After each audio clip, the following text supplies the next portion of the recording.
You guys, it's the time of the year where I sit down and give you guys all of my top fall book recommendations. I have so many books that I want to recommend to you guys that I think are perfect for the fall season. I know it's only August, but I uploaded my fall book recommendation video last year, I think on August 17th, and you guys really appreciated that I uploaded a fall book recommendation video early, so it gives you time to go out and buy these books and enjoy the fall season. So I thought I would just film this video early again this year and give you guys time, like I said, to go out and buy these books, and you can read them during the fall season once it officially starts. But like, I'm ready for fall. In my head, fall has already started and summer is long gone, even though it's still 100 degrees outside. But you know what? Let me live in my fantasy world, okay? I have a little bit of everything in this huge pile in front of me. I have a little bit of horror, I have thrillers, romance, fantasy, dystopian, romantic comedies, 3 romantic comedies.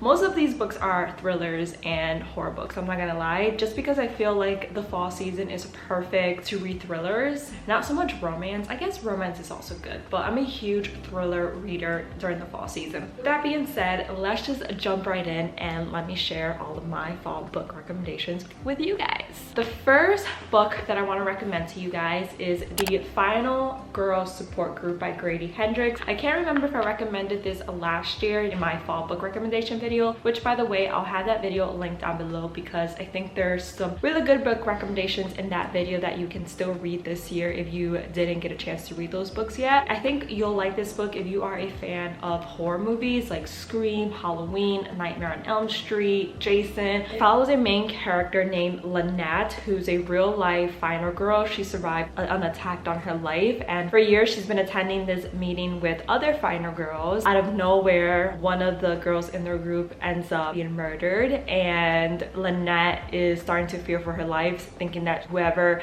attacked the woman in her meeting is going to come and attack her and finish what someone else started years earlier. She's having to fight for her life once again, and you see her struggle with the aftermath of what happened to her all those years ago and how it affected her present life. I really enjoy this book because there's so many horror tropes in it, and it mentions a lot of my favorite horror movies. So if you are a fan of like scary movies, horror movies, then definitely read this. I don't think this book is scary by any means, but if you're not a fan of the horror genre, then maybe stay away from this one because there are a lot of horror tropes in this book. And I thoroughly enjoyed it. I feel like I want to read more Grady Hendrix books. I also watched a movie on Amazon Prime that is based on one of his books. I think it's called like My Best Friend's Exorcism, and the movie was pretty funny. I don't know if the book is as funny as the movie, but I do want to read it and see if it's better than the movie itself. Then the next 3 books that I want to recommend is actually from one of my favorite thriller authors at the moment. Her name is Alice Feeney. I've talked about her books so many times on my channel this year alone. Like, I'm obsessed with her writing. The first book that I want to recommend from her is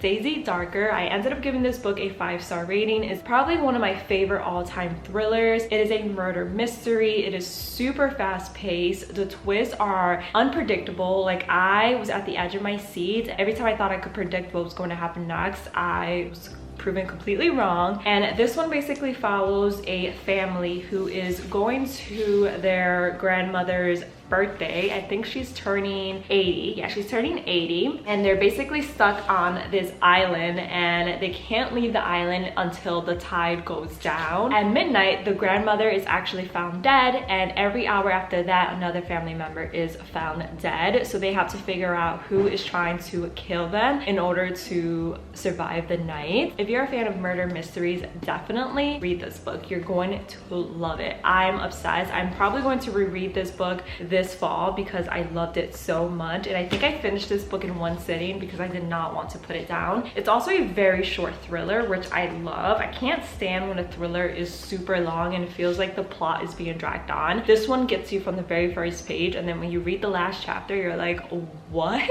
And then another book from her that's also very popular is Rock, Paper, Scissors, and this one is a domestic fiction thriller. It follows a married couple who has been having problems in their marriage marriage for years. So in one last attempt to save their marriage, they go on this romantic getaway. Tahereh, when they arrive to this romantic getaway in Scotland, something's off from the very beginning. Both of them don't really trust one another. They're both hiding secrets from the other person, and there is someone out there who wants to cause them harm. It's a very good thriller because throughout the book you really don't know whose side to be on. Both of them are kind of toxic. Both of them have, like I said, their own secrets that they're keeping from one another, and it's very clear that their marriage is at the breaking point. Like there's no saving their marriage. When I learned the twist, my jaw was on the floor. Like I did not see that twist coming at all. It's definitely a little bit more slower paced than Daisy Darker, but I still think it's a really good book. Like I said, I think this is her most popular book. I actually read Daisy Darker before I read Rock, Paper, Scissors, and when I talked about this book in the reading blog that I did, so many of you guys were like, read Rock, Paper, Scissors, you're going to love it. And I have to be honest, I really love Daisy Darker more,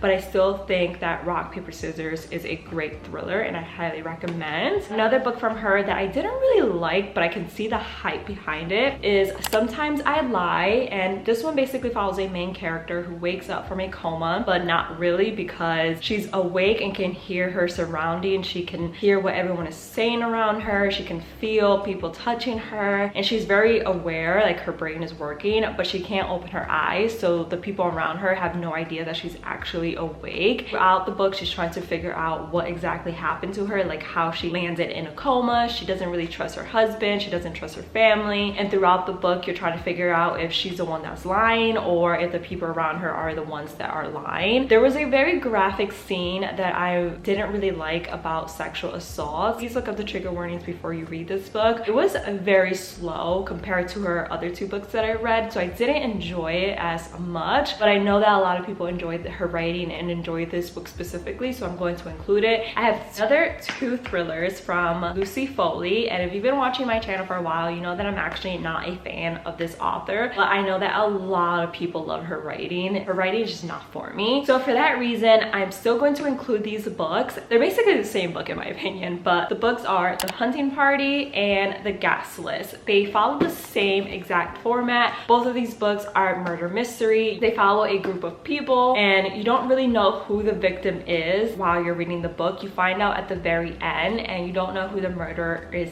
either. You're trying to put the pieces together and it goes from past to the present. The reason why I didn't love these two books is because I read The Guest List first and I think I ended up giving this book a 3-star, and then I read The Hunting Party and it was the exact same format. The only thing that changed was the setting and the characters, but everything else was the exact same format, so I felt like I was reading The Guest List all over again, and the twists in my opinion were super predictable, so I didn't really enjoy that aspect. When I read thrillers, I don't want to be able to predict the twist.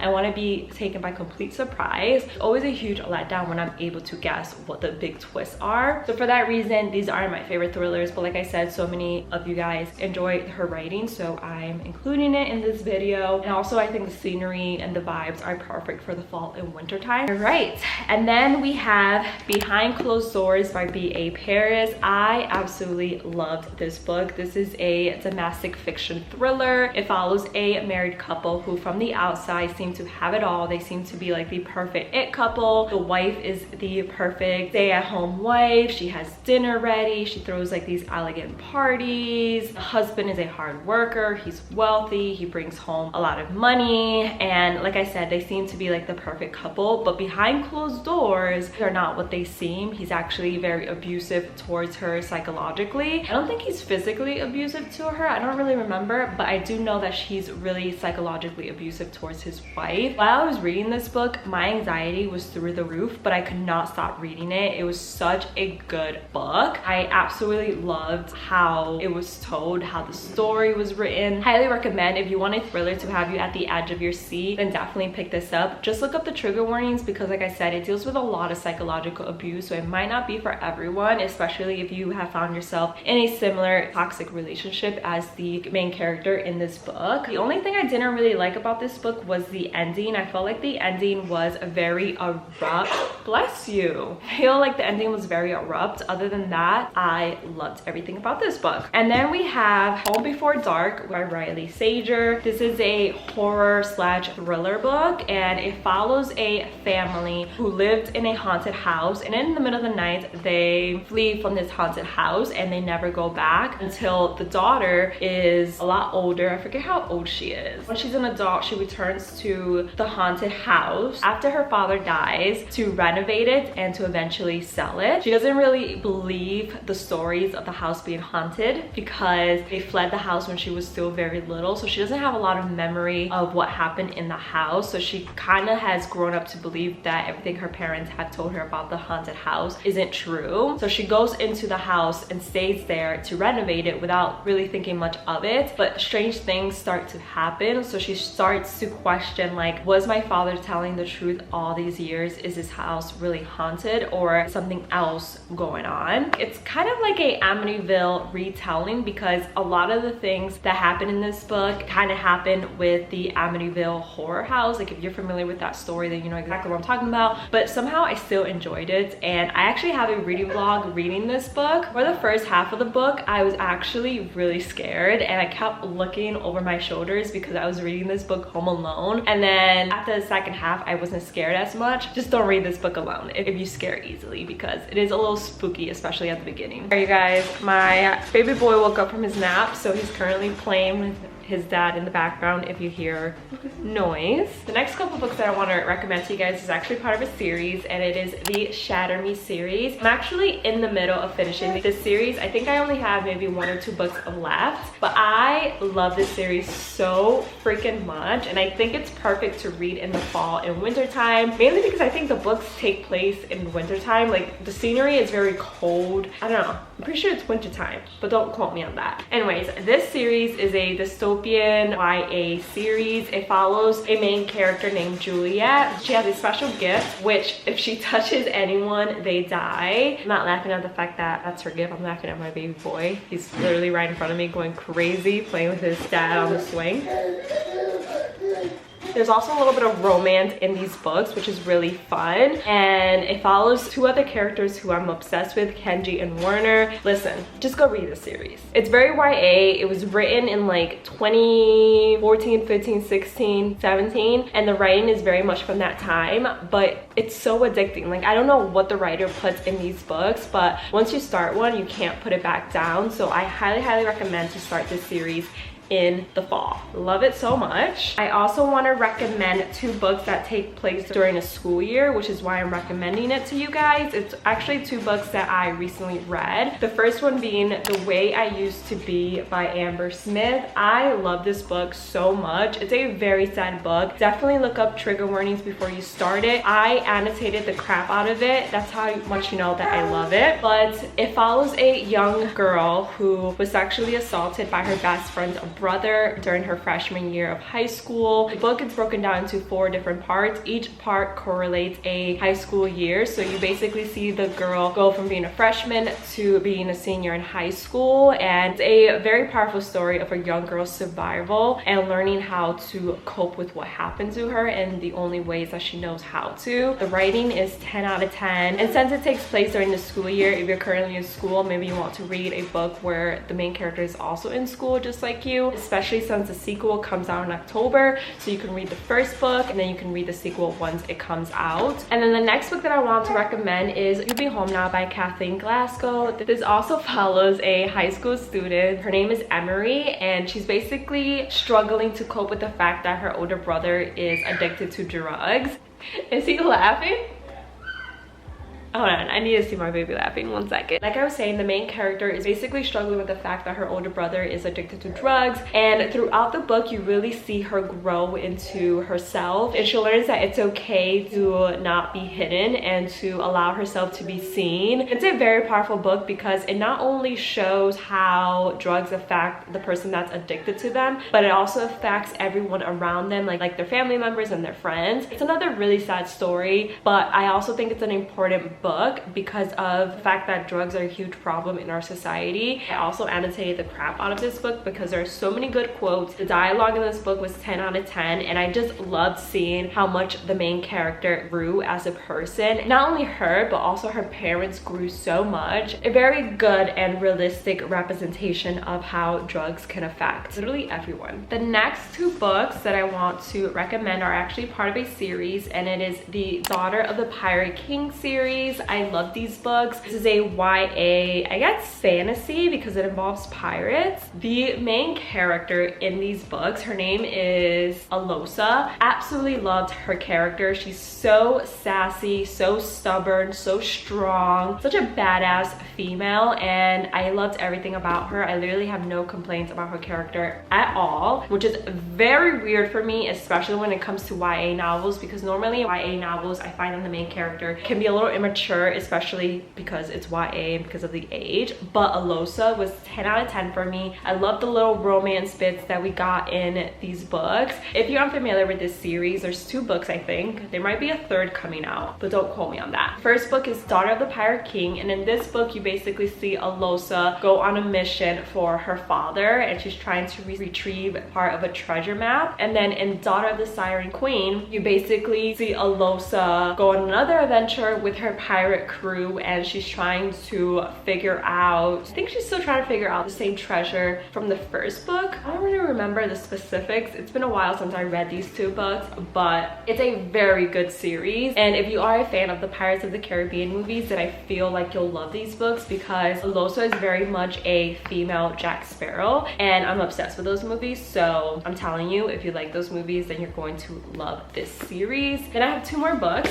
These books are also part of a series, Axe Hacks series by Erin Sterling. So the first book is the Axe Hacks, and the second book is The Kiss Curse. They take place a year apart from one another, and they both take place during the Halloween season. These aren't scary by any means. They are a adult romantic comedy book, so there is a little bit of spice in both of these books. When I first went into these books, for some reason I thought they were going to be YA, but that is not the case at all. Definitely adult romances. In The Kiss Curse, you basically follow the main character, and she puts a full-on curse on her ex-boyfriend, and years later the ex-boyfriend comes into town and shit just starts to go wrong. Magic doesn't seem to be working as it should. Things are going wrong for her ex-boyfriend. All these years later, they reconnect with one another, and the main character realizes that despite everything that went down in the past between them, they have to work together to break the curse. It's a really cute little romantic comedy, so the Halloween vibes are just 10 out of 10.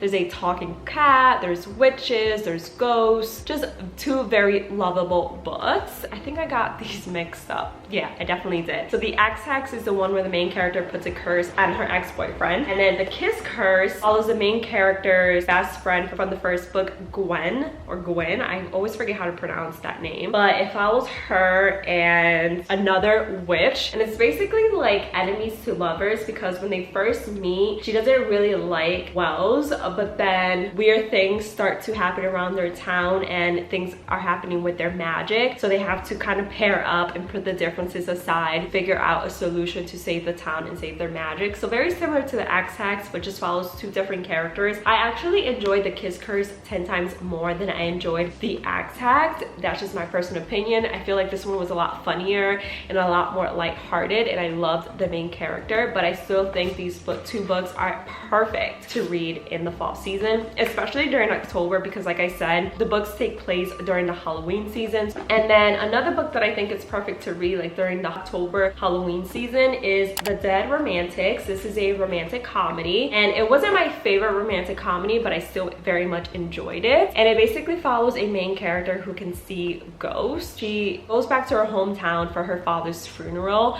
and while she's trying to come to terms with her father's death and help her family get through her father's death, she gets a knock on her door, and it's her editor who is now dead. So it's the ghost of her editor, but she's confused because a few days ago she literally sat down in his office and they chatted, and she's so confused as to how he died. So she's trying to, one, come to terms with her father's death, but also help this ghost come to terms with his death, and in the process she kind of falls in love with him. It's very, very weird, but I promise. It just works and it's not scary. Like I said, it's very much a romantic comedy, but a very good book to read during the Halloween season, especially since it deals with ghosts. And then we have The Housemaid by Freida McFadden. I'm going to recommend this book, but I'm also going to recommend all of Freida McFadden's books because I just love her writing. I think she writes thrillers so well. I can never guess the twists in her books. Some of them are a lot more slower paced, but a lot of her books are super fast paced. Normally very short, very straight to the point. You can literally finish her books in one sitting. Also, a lot of her books are available on Kindle Unlimited, so if you have Kindle Unlimited, definitely check out her writing. But this one specifically is one book that went viral on TikTok, I think last year, and it follows a housemaid hired by the Winchester family to take care of their home. As soon as she starts working, she realizes that not everything is as it seems. The mother and wife of the house acts very strangely. She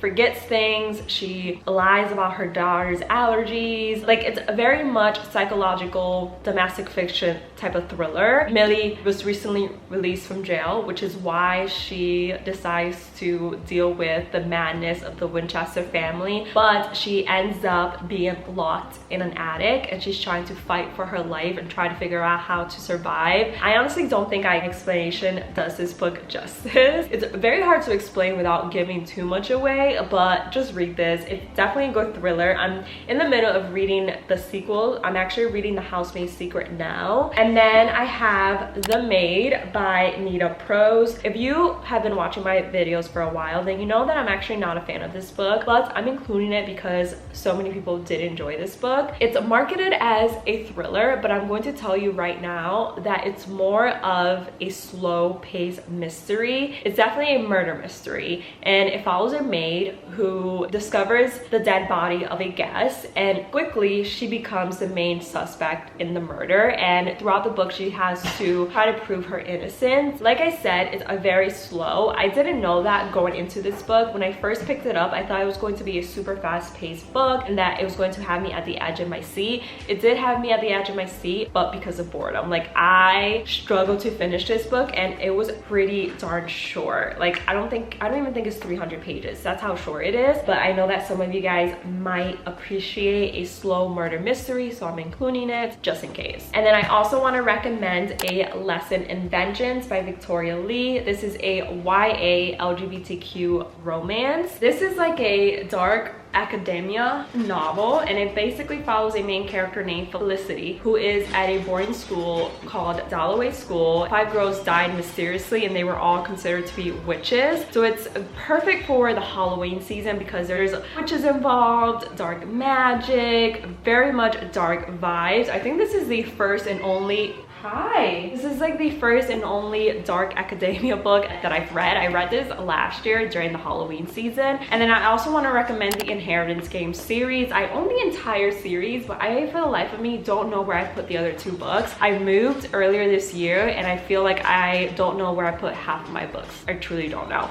But I definitely recommend the Inheritance Game series by Jennifer Lynn Barnes. This is a YA book and it follows a teenager. I think she's 16 or 17. Her name is Avery, and she randomly inherits a shit ton of money from a billionaire who left his entire wealth to her without ever meeting her. And she's basically trying to figure out how to navigate this new world where she's been propelled into and try to figure out why she was left all this money from this billionaire and his family wasn't left basically anything. Like, his family was left breadcrumbs. And it also has a love triangle, which I'm gonna be honest, I'm not a fan of love triangles. I actually hate them. I think they're so stupid and super unrealistic, but that little trope really doesn't bother me in this book. And I honestly read this series more for the mysteries. If you want like a little bit of YA mystery without spooky Halloween vibes, definitely check out the Inheritance Game series. And a lot of you guys have been recommending her other series to me, which I forget what it's called, but it's kind of like another mystery similar to Criminal Minds. What is the series called? I can't for the life of me think of the name right now. I'll have it on the screen, but I am planning to read that series in the fall. Those are all the books that I recommend for you guys to read in the fall. I hope you guys walk away from this video with at least one one or two book recommendations that you'll check out in the fall and that hopefully you'll love. But yeah, who else is excited for the fall season? In the comments down below, leave me your fall book recommendations, books that you think I should read this fall. I would love to read some of your book recommendations, and I do need some good books to read this fall because I'm not really sure what to read anymore. I feel like I need to go to Barnes & Noble and just browse the thriller and fantasy sections because I'm kind of in the mood for fantasy and thrillers. That is pretty much it for today's video. I really hope you guys enjoyed watching. If you did, don't forget to give this video a big thumbs up. Don't forget to subscribe. I would love to have you a part of my channel, and I'll see you guys in the next one. Bye guys.